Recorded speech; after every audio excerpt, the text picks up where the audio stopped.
آج کی کہانی کا نام مسٹر بکرے آپ کیسے ہیں؟ میں ایک دن بکرا منڈی کے پاس سے گزر رہی تھی۔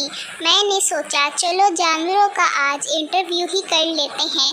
سب سے پہلے ہم بکروں کے گول کی طرف گئے جہاں بکرے چارپائی پر پڑی گھاس سے لطف اندوز ہو رہے تھے۔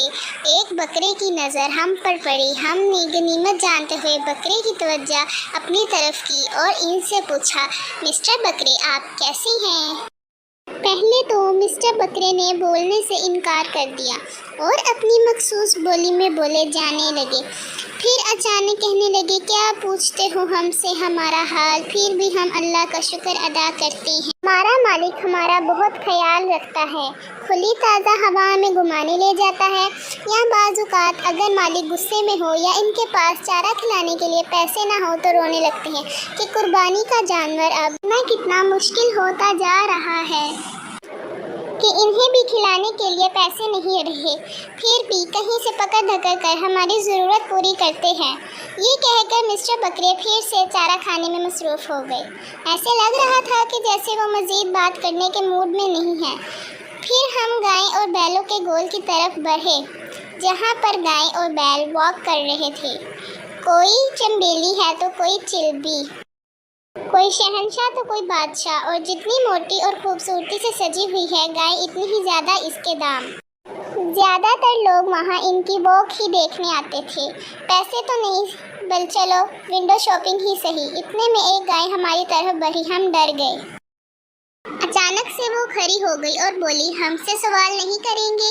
ایسے میں ہم نے ان سے جھٹ سے سوال پوچھ ڈالا، آپ کے ماتھے پہ سجاوٹ، سینگوں لپٹے ہوئے پھول، پیروں میں چھن چھن کرتی جھانجھریں، یہ آپ کی خوبصورتی میں اضافہ کا ذریعہ ہے یا من مانی قیمتوں کا حصول؟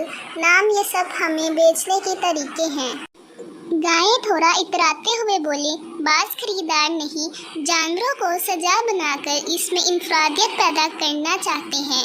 سچ پوچھو تو ہمیں ان چیزوں سے بڑی اکتاہٹ ہوتی ہے۔ ہمارے پیروں میں جھانجھریں پہنا کر ہمیں چلنے پر مجبور کیا جاتا ہے۔ دیکھیں اب کہاں منزل لے جاتی ہے، کون بنتا ہے خریدار؟ یہ کہہ کر گائیں اپنے گول میں گھل مل گئی۔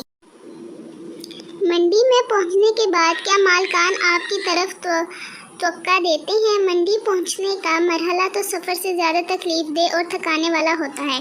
مالکان کی کوشش ہوتی ہے کہ جانوروں کو زیادہ سے زیادہ کھڑا رکھا جائے تاکہ خریدار ہمیں چاق و چوبند اور توانا سمجھے، جبکہ بیٹھا ہوا جانور ان کی نظر میں لاغیر یا سست کہلاتا ہے۔ پھر ہم اونٹوں کے گول کی جانب بڑھے جہاں اونٹ جگالی کر رہے تھے۔ ہم نے سوال کر دیا، آپ کو منڈی تک آنے میں کتنی دشواریوں کا سامنا کرنا پڑتا ہے؟ اونٹ سوچتے ہوئے، سفر کا کوئی خاص اہتمام نہیں کیا جاتا۔ ہمیں منڈی تک بڑے بڑے ٹرکوں کے ذریعے لایا جاتا ہے۔ ان ٹرکوں میں ضرورت سے زیادہ جانور ہونے کی وجہ سے زخموں کی اذیتیں برداشت کرنا پڑتی ہیں۔ اس سوال کے جواب میں قریب ہی سے گزرتے ہوئے ایک بکرا بولا، یہ بات تو ہمارے لیے سب سے اہم ہے۔ مجھے افسوس ہے کہ جب بھی کوئی کسائی خریدار آتا ہے تو ہمارے جسم کو ٹٹول کر دیکھتا ہے تو کوئی ہمارے دانتوں کا معائنہ کرتا ہے۔ پھر ہم ان سے پریشان ہو کر اپنا بکرا ہونے کا دو چار سینگ جھڑ کر ثبوت دیتے ہیں تاکہ یہ ہجوم ہم سے دور ہوں۔ یہ کہہ کر بکرے میاں آگے آگے چل دیے۔